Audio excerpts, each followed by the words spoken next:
عجل فرجهم إن شاء الله. السلام عليكم ورحمة الله. السلام ورحمة الله.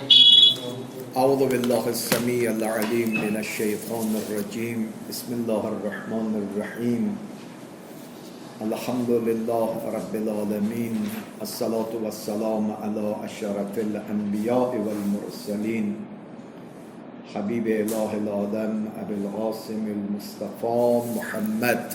اللهم صل على محمد وعلى محمد صلى الله عليه وعلى أهل بيته الطيبين الطاهرين سيما بقية الله في الأرضين واللعن الدائم على أعدائهم أجمعين من الآن إلى لقاء يوم الدين. اللهم نور قلوبنا بالقرآن ووفقنا للعمل به.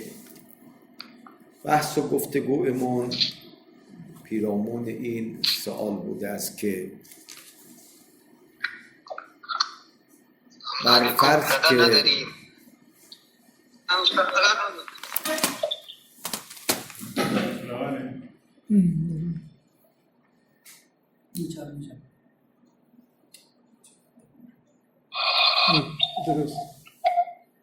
که इसकी आवाज नहीं बाहर से आ रही नहीं ठीक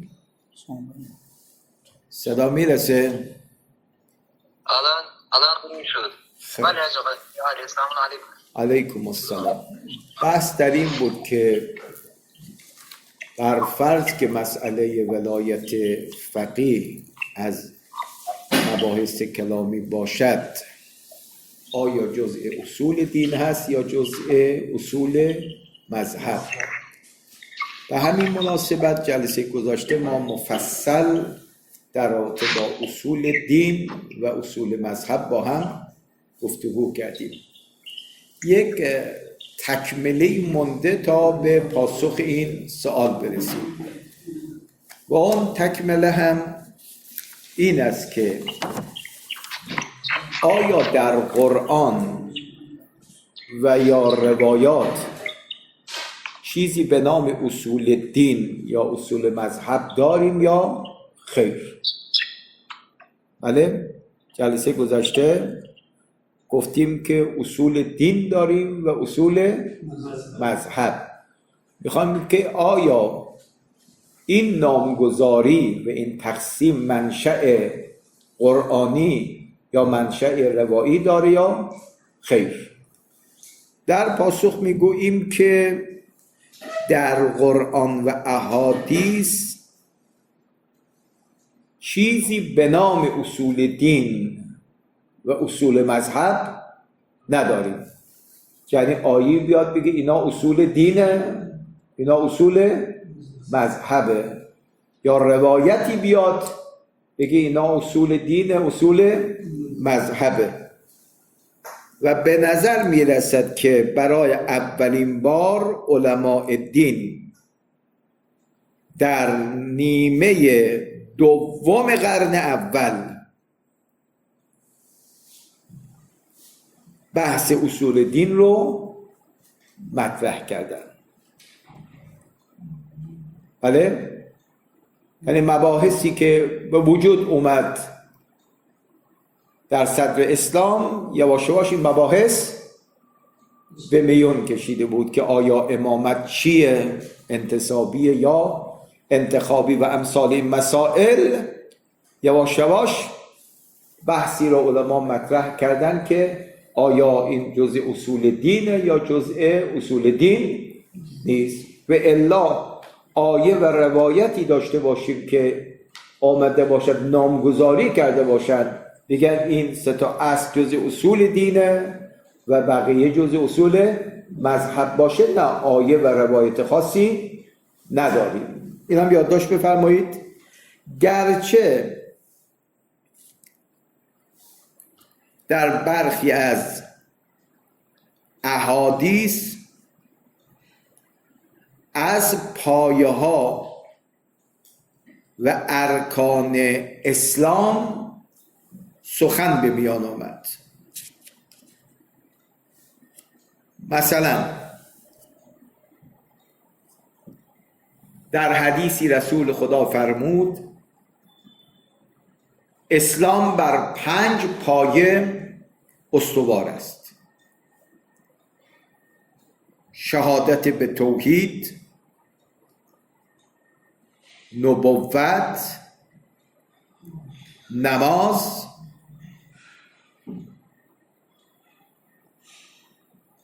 زکات، حج. ببینید این میخواد اهمیت مطلب رو بگه، نمیخواد بگه دوتای اول جز اصول دینن، اونا جز اصول دین نیست. به مناسبت این یا اون روایت داره بنی الاسلام علی خمسین، آخرش میفرماد والولایه و ما نودی به شیء به مثل ما نودی بالولایه باشه. خب حج و اینا رو میاره، در کنارش ولایت رو هم ذکر میکنه. غرض این بود که این تقسیم بندی ها که الان ما میگیم چه چیزای اصول دینه، چه چیزا به عنوان اصول مذهب میباشد، اینا در خدمتتون عرض کنم که آیه خاص یا روایت خاص نیامده. اینا یک سری اصطلاحاتی بودی که بعداً علما به بار دیگر میگن اینا قواعد استیادیه. استیادی همون سید میشه، یعنی از مجموع محتوای آیات و روایات بله به دست میاد چه چیزای اصول دینه، چه چیزای اصول مذهبه. چنانچه میگن چه چیزای اصول دینه، چه چیز به معنی فروع دین میباشد. این تقسیم بندی ها یک قاعده استیادیه، یعنی از مجموع محتوای آیات و روایات این قواعد رو استخراج کردن. این یک نکته. نکته دوم که به عنوان تکمله میخوایم عرض بکنیم این است که انکار هر یک از اصول دین و اصول مذهب چه حکمی دارد. اینا بفرمایید باز این کمک میکنه در بحث بعدی ما سوالی که مطرح کردیم که آیا ولایت فقیه جزء اصول دینه یا جزء اصول مذهب می باشد. خب ما کاملا اصول دین و اصول مذهب رو تعریف کردیم. حالا اگر کسی بیاد اصول دین رو انکار بکنه، حکم منکر اصول دین چیه؟ یا کسی بیاد اصول مذهب رو انکار بکنه، حکم خدمتتون منکر اصول مذهب چیه؟ در پاسخ عرض میکنیم انکار هر یک از اصول دین، یعنی توحید، نبوت و معاد،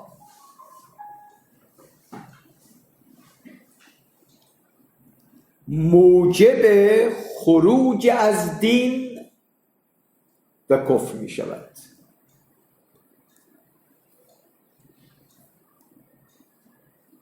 خواه این انکار از روی عناد باشد یا به دلیل شبهه‌ای باشد که برای فرد به وجود آمده است. بله؟ پس ثمره انکار اصول دین و اصول مذهب همین که الان میخوام عرض بکنیم، یعنی کسی بیاد اصول دین رو با توجه انکار بکنه، استجیب بالله، منکر خدای تبارک و تعالی بشه یا منکر معاد بشه، میگه من خدا رو قبول دارم ولی قیامت رو قبول ندارم، یا هر دوتا رو قبول داشته باشه نبوت رو قبول نداشته باشه. مثل امروز یه عده روشنفکرها هستن که ما میگه با این پیشرفت مسائل علمی و عقلی ما با عقل میتونه همه مسائل رو درک بکنیم، دیگه نیازی به نبوت نداریم، منکر نبوت میشن. اما انکار اصول مذهب موجب خروج شخص منکر از دین نمی شود. در نتیجه شخص کافر نمی شود، اما موجب خروج از مذهب می شود. بله؟ چرا؟ چون در اصول دین همچنان عقیده داره به اون 3 اصل، اما به اصلی از اصول مذهب دیگه اعتقاد نداره. اصلا میگیم ایشون تا الان امامی بوده، شیعه بوده، اما من بعد دیگه امامی نیست. اما نمیتونه بگیم مسلمان نمی باشد، چون خروج از دین که کافر بشه باز یک سری احکام عملی برش مترتب میشه. کافر وقتی بشه نجسه، کافر وقتی باشه نمیشه بهش زن داد، نه ازش زن گرفت. دقت کردید؟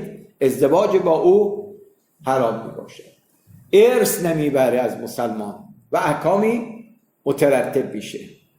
اما کسی که منکر اصلی از اصول مذهب بشه، این موجب خروج شخص از اون مذهب میشه، اما کافر نمیشه. لا فرق در این مسئله. خب این فرق و مذاهبی که داریم در اسلام، یکی از یه مذهب وارد مذهب دیگر می شود، ولی او همچنان چیه؟ مسلمانه. پس بنابراین نمی شود بگیم که یکی از یک مذهبی وارد مذهب دیگر شده و دیگر مرتد، او کافره. نه. چرا؟ چون هنوز ایشون توحید رو قبول داره، نبوت و معاد رو قبول داره. اینم نکته دوم. پس ما مرزبندی کردیم بین اصول دین و اصول مذهب. وجه تسمیهش رو امروز گفتیم منشأش یک آیه یا روایت خاص نیست، بلکه یک قاعده استیادی می باشد که علما در نیمه دوم قرن اول اینو استخراج کردن و یک تکملی هم امروز اشاره کردیم که حکم خروج از اصول و حکم خروج از مذهب چه می باشد. اما برگردیم به سوال خودمون که آیا مسئله ولایت فقیه جزء اصول دین است یا جزء اصول بفرمایید مذهب می بوده باشد؟ این خود این اصول مذهب بودن داخل اصول مذهب بودن شما فرمودید که فرقی نمی کنه، پس یک فرق تفاوتی باید داشته باشد. حالا اگه وقتی از مذهب خارج شد خب چه لوازمی داره؟ از میکنم لوازم که میگه ایشون دیگر فرزن از تشیع خارج شد، میگیم شیعه نیست. چرا؟ اون اختصاصاتی که برای شیعه هست تو احکام فرعیه دیگه به اون احکامی که مربوط به شیعه است دیگه برش لازم نیست، مترتب نمی شود و همون احکامی که مربوط به اون مذهب است انجام میده. تو فروع دین دیگر خیلی آثار داره. اما خدمتتون از کنم آیا باعث میشه از دینم خارج بشه؟ بله؟ وقتی اون اصول سگانه رو قبول داره میگیم هو مسلمون که با کان، همونطور که قبلا مسلمان بود الان مسلمان هست، اما احکام خاصی که برای اون مذهب بوده من بعد دیگه اون احکام اون مذهب براش مترتب نمی شود. اون احکام خاص چیه؟ برید تو فروع دین اون رو پیدا بکنید. خب اما سوال که آیا ولایت فقیه جزء اصول دین است یا جزء اصول مذهب؟ پاسخ: ولایت مطلقه فقیه جزء اصول مذهب می باشد، نه جزء اصول بفرمایید دین. دقت کردید؟ جزء اصول مذهب می باشد. به خاطر این که ما ولایت فقیه را استمرار امامت می‌دانیم و ولی فقیه جانشین امام معصوم هست. همان گونه که امامت جزء اصول مذهب است، آیه باید بگو ولایت فقیه هم اصول مذهبه. درست شد؟ اون مرزهایی که گفتیم دقت بکنید این جواب الله روشن میشه دیگه. ما گفتیم یک سری اصول دین داریم، یکی اصول مذهب. عدالت و امامت به عقیده ما شیعه ها مختص ماست، جزء اصول مذهب چیه؟ شیعه می باشد، دیگران اینها رو قبول ندارند. دقت کردید؟ پس بنابراین اگر اصل امامت جزء اصول مذهب می باشد که جلسات گذشته ثابت کردیم، شما بگید ولی فقیه در عصر غیبت جانشین امام معصوم می باشد. و وقتی امامت جزء اصول مذهبه، پس ولایت فقیه هم جزء اصول مذهب می باشد. درست شد؟ سوال یواش یواش میخواد دقیق تر بشه. سوال: حکم کسی که منکر ولایت مطلقه فقیه در عصر غیبت باشد چیست؟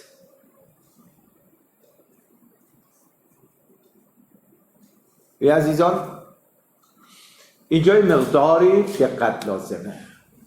اون مسیر حالت افراط و تفریط رو پیدا نکنیم، افراطی برخورد نکنیم. الان ما گفتیم کسی که منکر اصول مذهب بشه موجب خروج اون شخص از اون مذهب میشه. کسی اصلی از اصول مذهب شیعه را قبول نداشته باشه، یعنی عدالت و امامت را، اون مسلمان هست اما موجب خروج از مذهب تشیع میشه. میشه همین حرف رو در رابطه با منکر ولایت مطلقه فقیه بزنیم یا خیر؟ جلسه گذشته من عرض کردم بعضی از مشایخ و بزرگان شیعه دارین تو همین عصر از بزرگان هستن، اینا از اساس منکر ولایت فقیه هستن که انشاءالله میاییم. نه تنها ولایت مطلقه فقیه رو قبول ندارن، حتی مقیده رو هم قبول ندارن. از اساس میگن در عصر غیبت ولی فقیه هیچ ولایتی از ناحیه معصوم نداره. خب حکم منکر ولایت مطلقه فقیه چیه؟ فتوا بدید. شما یک قائلی به ما گفتید منکر اصول دین خروج از دینه، یعنی کافره. منکر اصول مذهب موجب خروج شخص از اون مذهب میشه. از این طرف هم میگید ولایت فقیه جزء اصول مذهبه نه اصول دین، یعنی ولی فقیه در عصر غیبت جای امام معصوم سلام الله علیه هست. آیا همان گونه که شخص اگر منکر امامت میشد سبب خروجش از مذهب میشده، کسی در عصر غیبت هم منکر ولایت فقیه بشه سبب خروج شخص از مذهب میشود یا خیر؟ اگر بگیم نمیشود، پس چرا اینو جزء اصول مذهب میدونید؟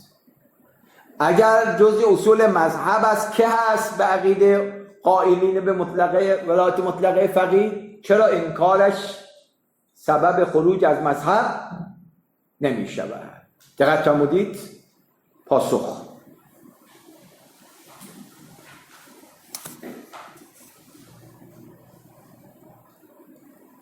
گرچه برخی از امور هست که از مسائل اصول مذهب می شود محسوب می شود و جزء علم کلام است. منظور اینه با دقت گوش بدیم، بعداً تو مباحثات به درد آدم میخوره. ولکن خیلی مهمه، هر مطلب کلامی الزاماً از اصول دین یا اصول مذهب نیست.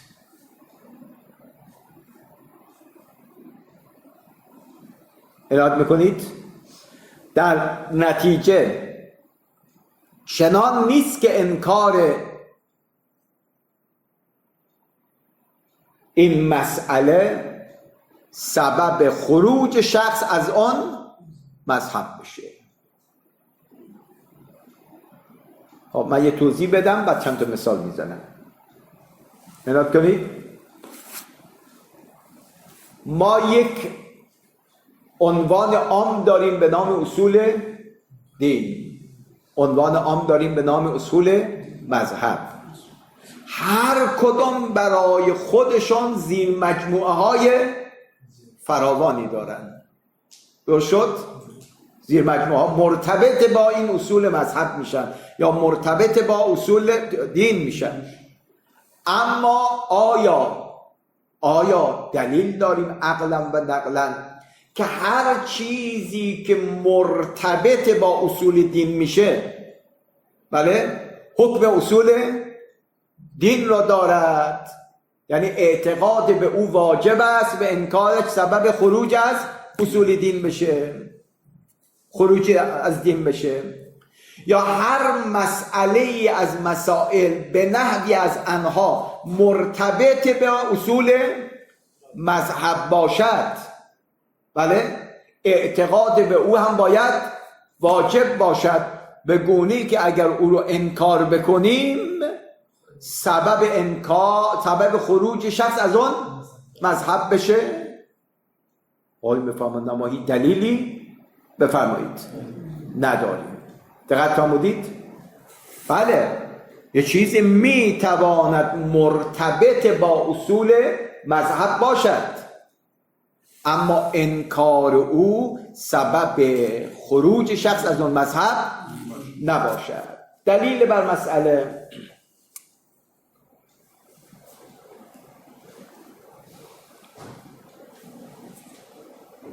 متفکران اسلامی و قائلین به ولایت فقیه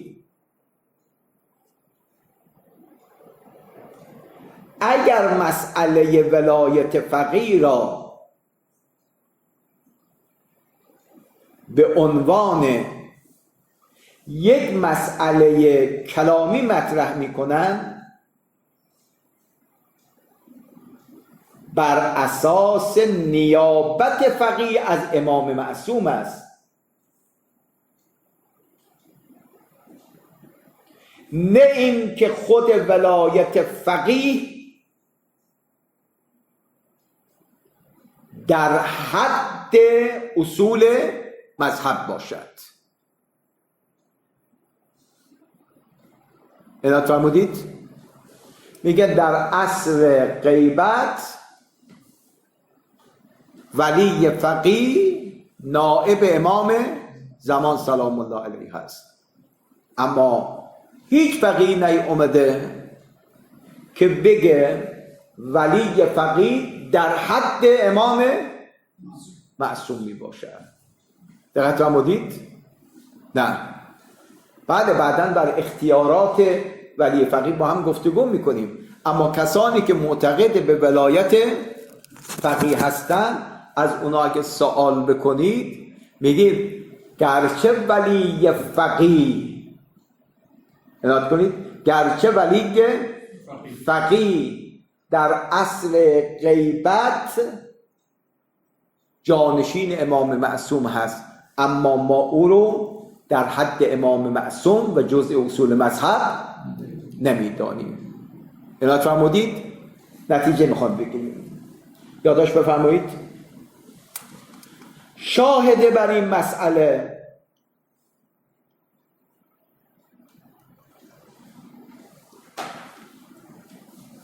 بسیاری از مسائل که در کلام مطرح است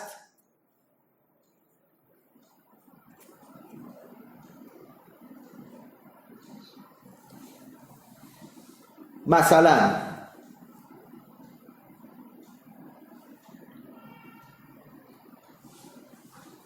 قیامت بهشت و جهنم هست، اما این که درجات بهشت چگونه است یا درکات جهنم چه وضعیتی است،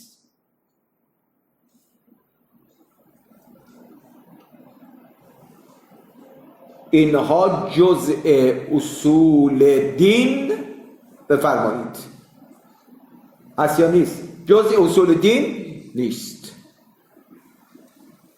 که تحصیل برهان و اعتقاد به آن لازم باشد.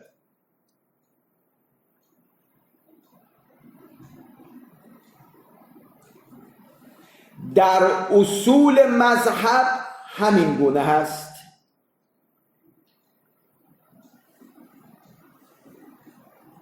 بنابراین ولایت فقیه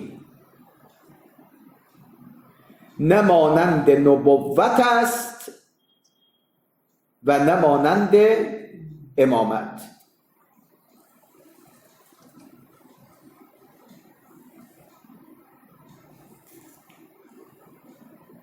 خب پس الان ما پاسخ اون مسئله رو دادیم. ولایت فقیه جزء اصول دین است یا اصول مذهب؟ اصول مذهب. چرا؟ میگه الان ما 2-3 جلسه اومدیم فرق بین اصول دین و اصول مذهب رو گفتیم دیگه، مطلب روشنه. این نقشه راه وقتی دست آدم باشه تطبیق دیگر ساخته. عنایت کردید؟ آیون وقتی اصول فقه را تعریف میکنن میگه علم پیدا میکنید به قواعد کلی که این قواعد کلی به شما کمک میکند در استنباط حکم شرعی بر اساس ادله تفصیلیه. دقت کردید؟ یعنی وقتی قواعد کلی دستت باشه میگه این نقشه راهو بگیر برو. عنایت فرمودید؟ مثل به شما بگم اصلا انسانی را ندیدید، خدمت فرسی رو هم ندیدید، میگه آقا هر وقت موجودی دید 2 پا هست مستقیم القامه است او انسانه، اما اگر دیدی نه با 4 دست و پا را میره ای چیه؟ ای فرسه. این نقشه راه دستش داد دیگه.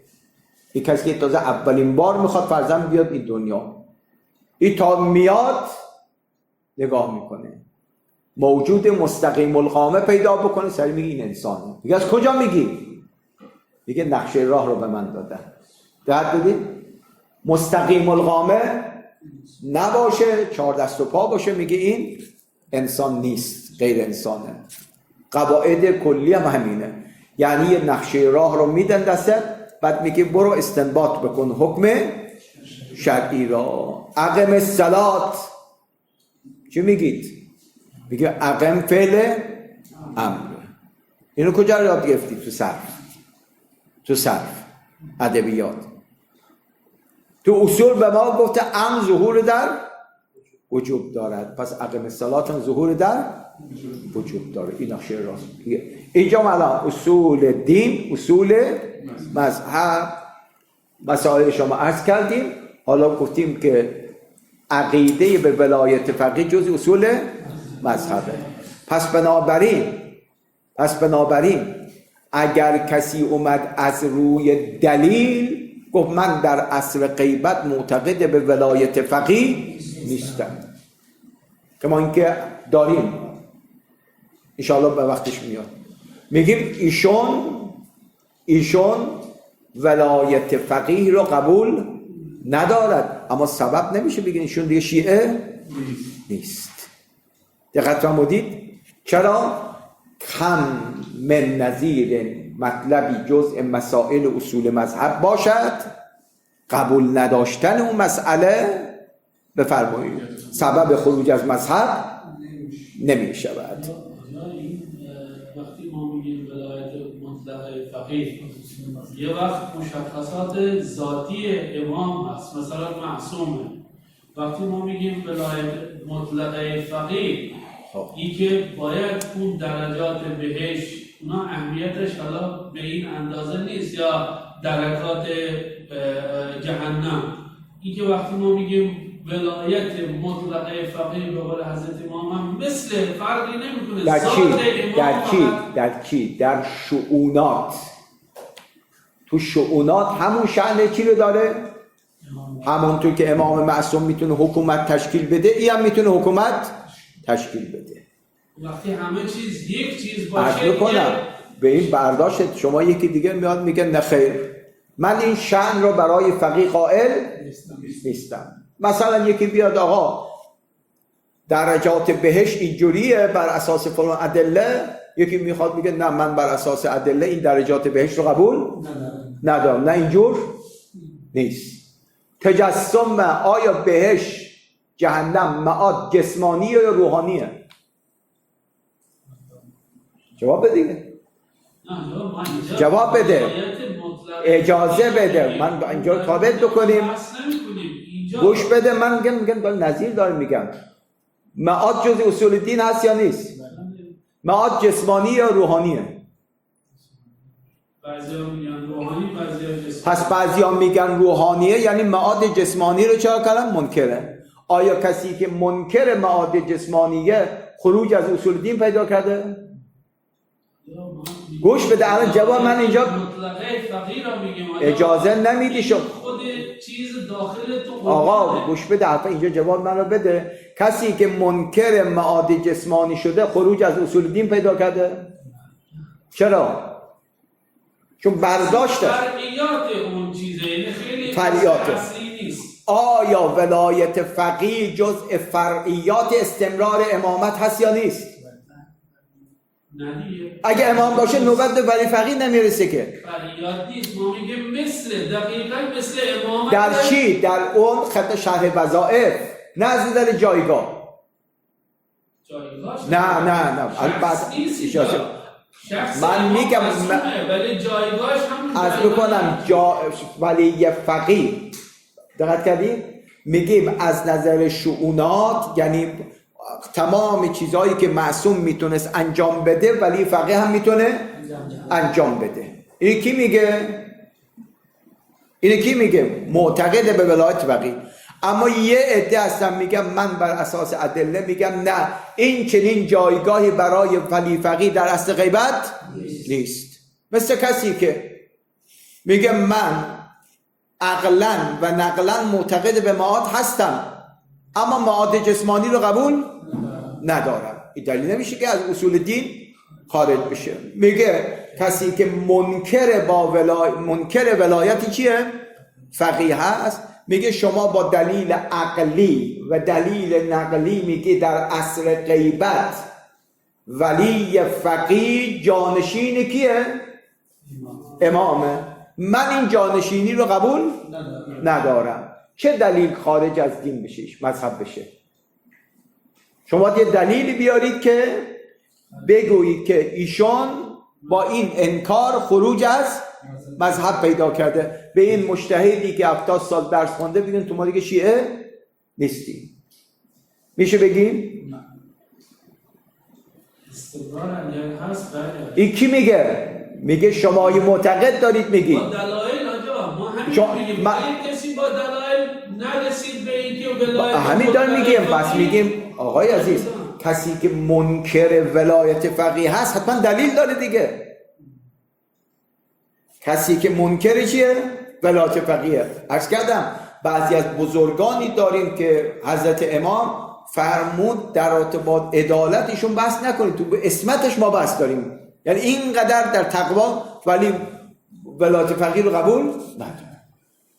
چرا نداره؟ میگه من دلیل دارم. دقت کردی؟ پس کسی که با دلیل اومد منکر ولایت فقیه شده است، این خروج از مذهب پیدا نمی کنن. درست شده؟ چرا؟ میگه چون شما میایید ولایت فقیه را، بله ولایت فقیه را اونقدر بالا میبرید، میگه جانشین امام کیه؟ معصوم در عصر غیبت. اما منکر ولایت فقیه میگه من از ادله چنین استفاده نمی کنم. بعد ادلهشو میخونیم، میگه نه دلیل عقلی بر این مسئله داریم نه دلیل نقلی.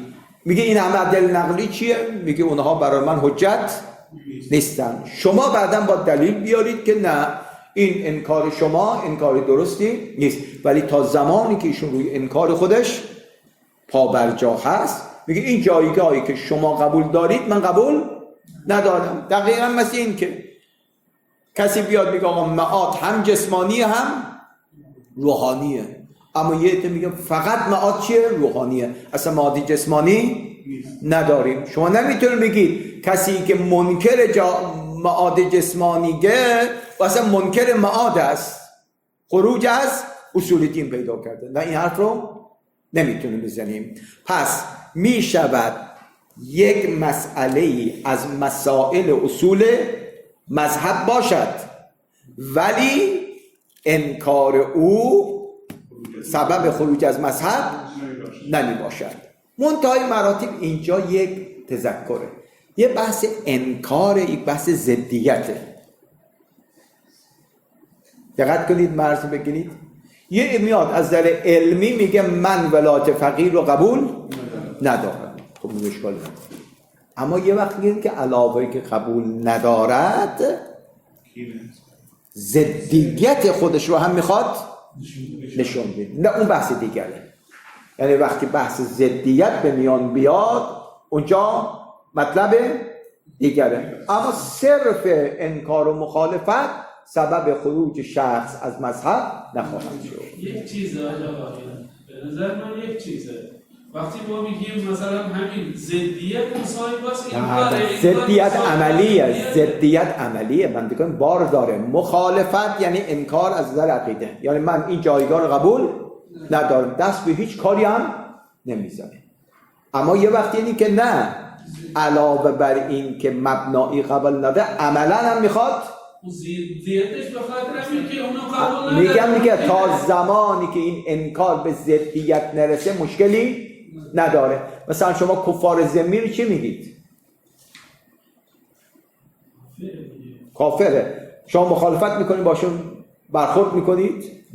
نه. میاد تو ذمه اسلام. اما همین اگر شروع کنه به ضدیت بر اونجا برخورد میکنه. در یک حکومت اسلامی هم اشخاص باشن ولایت فقیه رو قبول نداشته باشن از نظر مبنا، اما ضدیت نداشته باشن، هیچ اشکالی نداره. اونجا مثلا اونجایی که هست معاد بالاخره معادله از اصول دین میدونه، درسته؟ اصول دین فقط در کیفیت فرق میکنه که میگه من جسمانی مثلا روحانی قبول دارم. من میگم که اونجایی که بالاخره اتفاق بر این هست که این ولایت فقیه از اصول دینه، اینجا وقتی ما میگیم کی میگه اتفاق وجود داره؟ کی میگه اتفاق وجود داره؟ مسلمان بالاخره ما داریم الان میگیم که برخی از بزرگان مراجع ولایت فقیه رو قبول اصول دین داره. معاد خب معاد که اتفاقیه. معاد چیه؟ اصل معاد داره. جزئیات معاد چیه؟ نه همین می‌خواستم بگم. مثلا همینجا در ولایت فقیه اول بگید که آقا ما ولایت فقیه را قبول داریم، اتفاقی که این از اصول مذهبه، اما در کیفیت ما اختلاف، اون اشکال نداره. ولی اگر یک کسی به اصلا کنه من اصلا قبول ندارم، چی؟ از میکنم دیگه. بید شما میگید که ولایت مطلق فقیه زیر مجموعه اصول چیه؟ مذهبه. کسی بیاد بگه من این زیر مجموعه بودن رو قبول ندارم، این شیعه نیست؟ ما در همین میخواد بگیم. پس کسی که بیاد منکر مسئله ولایت فقیه بشه، این منکر بودن، منکر شدن سبب خروج شخص از مذهب نمیشود. نمیشه بگیم که کسی ولایت فقیه رو قبول نه، اصلا شیعه نیست. این حرف رو نمیتونه بزنیم. کسی میتونه بگه وقتی مثلا آیا زیر مجموعه امامت هست که نیست، الان که دیگران شکه، بعضی میگه هست، بعضی میگن نیست. پس وقتی دیگران شک هست، بعضی میگن، بعضی نمیگن، اصلا ما چگونه میتونیم بگیم این از اصول مذهبه؟ ببین اینو میگم که شما باز دقت ندارید، اینا افراد روی ادله میرن جلو. دقت کردید؟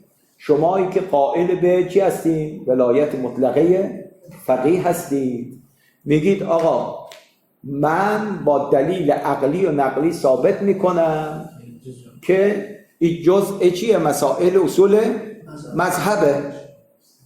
منکر ولایت فقیه میگه من قبول ندارم که جزء مسائل چی باشه؟ اصول مذهب باشه. به چه دلیل؟ میگه من برای خودم دلیل دارم. بس چه دلیلی داره اون؟ وقتی ما میگیم ولی کی دلیل داره؟ وقتی ما ثابت کردیم اولا شما ثابت کردید عزیز من، منکر ولایت فقیه این ثبوت ثابت کردن شما رو قبول نداره. ما وقتی میگیم ولایت فقیه مطلقه فقیه وقتی ثابت شد، اون وقت ای کسی اینو نه دلیل من با دلایل علمی اونا کار ندارم، مثل ما عوام اگر وقتی شما ولایت مطلقه فقیه رو ما ثابت کردیم، بله، اگه کسی اینو قبول نکنه چی میشه؟ حکمش چیه؟ چرا قبول نمی‌کنی؟ عوام دیگه اونا کار عوام هم میگم فل جمله برای خودشون با چی داشته باشن؟ دلیل داشته باشن. دقت کردید؟ الان ما کار به عوام نداریم، ما داریم به خواص حتی بحث میکنیم. دقت کردید؟ یعنی کسی اومده گفته ولایت فقیه جزء اصول مذهب نیست، انکارش کرد. شما میتونید میگه خروج از مذهب پیدا کرده؟ تو بحث ادلهش مشکل داره. از بکنم ببین گوش چرا تو باب نمیایی؟ شما معتقد به ولایت فقیه میگه من دلیل عقلی و نقلی دارم که ولایت فقیه جزء اصول چیه؟ مذهبه. آقا میاد میگه نه منم دلیل عقلی و نقلی دارم که ولایت فقیه جزء اصول مذهب نیست، استمرار امامت نیست، یعنی در عصر غیبت ولی فقیه حق تشکیل حکومت رو نداره، چنین ولایتی براش جلب نشده. اگه کسی مسئله رو انکار بکنه شما میتونی بگی شما ندارم همچون دلیلی اونا چی؟ کی گفته نداره؟ ما انشاءالله میان دیگه. از کردیم ما 3 تا مبنا قول داریم: ولایت مطلقه فقیه، ولایت مقیده. ولایت مقیده کثیری از علما الان قبولش دارن. کسی که میگه ولایت مقیده معناش چیه؟ یعنی من ولایت مطلقه رو قبول ندارم. آیا کسی که اطلاق رو انکار بکنه خروج از مذهبه؟ خب قول سوم چیه؟ میگه اصلا من ولایت فقیه رو قبول ندارم، نه مطلقش نه مقیدش. چرا؟ میگه همه ادله‌ای که قائلین به ولایت فقیه میارن به نظر من مخدوشه، نمیتونه این مسئله رو چا کنه؟ اثبات بکنه. صحبت ما امروز اینه که اگر کسی ولایت مطلقه رو قبول نداشته باشه یا قائل به ولایت مقیده باشد یا اصلا منکر ولایت باشه با دلیل. دقت کردید؟ آیا کسی که مبناً این را انکار کرده سبب خروج از مذهب میشه؟ ما اینو داریم میگیم. ما میگیم از ادله چنین استفاده نمیشه. ببین شما با ادله میاد اثبات میکنید، میگه به اساس این آیه و این روایت معاد هم جسمانی هم روحانیه. یکی میاد در دلالت آیه خدشه وارد میکنه، در سند روایت هم خدشه وارد میکند، نتیجه میگیرد که معاد جسمانی نیست. میشه به این آقا بگیم شما خروج از اصول دین پیدا کردید؟ بله؟ میگیم نه من اصل معاد رو چی دارم؟ قبول دارم. دقت کردیم؟ من اصل امامت رو قبول دارم چون امامت جز اصول مذهب بود دیگه. اما در عصر غیبت کسی بتونه جای امام بشینه من این رو قبول ندارم. این بگید تو از شیعه خارج شدی تو؟ خیلی سختی نه. دقت فرمودید؟ پس بنابراین یک مسئله میتواند در رابطه با اصول مذهب مطرح بشه اما انکار او سبب خروج از اون مذهب نمی شود. لذا ما همه کسانی که معتقد به امامت اثنا عشریه هستن رو شیعه میدونیم بله، چه کسانی که در عصر غیبت قائل به ولایت مطلقه فقیه بشن، چه قائل به ولایت مقیده بشن، چه کسانی که از روی ادله، نه از روی حب و بغض. دقت کردید؟ نه از روی حب و بغض. یعنی این آقایی که منکر ولایت فقیه هست میگه من حجت شرعی دارم بر این انکار خودم. خب کسی که شما اگه این باشه، فقیهی که خطا میره، خب چرا میگه وله اجر واحد؟ حرف بزن. سعی کرده، تلاش کرده. با اینجا منکر ولایت فقیه سعی کرده، میگه من گشتم دلیل عقلی و نقلی برای ولایت فقیه پیدا نکردم، لذا در عصر غیبت معتقد به ولایت فقیه نیستم. از کردم بزرگان داریم طرفدار این عقیده هستن که انشاءالله میان. شما میفهمید دلیل ندارم، میگم دلیلش رو اظهار میکنیم. اینا دلیل عقلی و نقلی قائلین به ولایت مطلقه فقیه رو قبول ندارم. بله شما اونجا میاد آقا این انکار شما به نظر من معتقد به ولایت فقیه انکار موجهی نخواهد بود، ولی خب تا زمانی که ایشون بر انکار خودش هستن، حرفش برای خودش چیه؟ حجت می باشد. اینم یک مسئله از مسائل که در باب ولایت فقیه. خلاصه الکلام در جلسه امروز، بحث ولایت مطلقه فقیه جزء زیر مجموعه های بحث اصول مذهب می باشد، نه جزء اصولتون. چرا؟ چون بر اساس اعتقاد قائلین به ولایت مطلقه فقیه، ولایت فقیه جایه چیه؟ امامته. امامت بر اساس ما جزء اصول مذهبه، پس اینم میشه زیر مجموعه مباحث اصول مذهب. سوالی دیگر مطرح کردیم آیا انکارش موجب خروج از مذهب میشه؟ گفتیم نه، انکارش موجب خروج از مذهب نمیشود، چنانچه برخی از مباحث مربوط به معاد اصول دین وجود داره که طرف با ادله اونو قبول نمیکنه، سبب خروج از اصول دین نمیشود. سوال دیگر ان شاء الله برای فردا. و صلی الله علی سیدنا محمد و آله الطاهرین.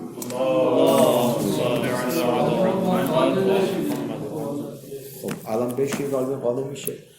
میگن که من سوالم اینه، وقتی ما این رو از اصول مذهب میدونیم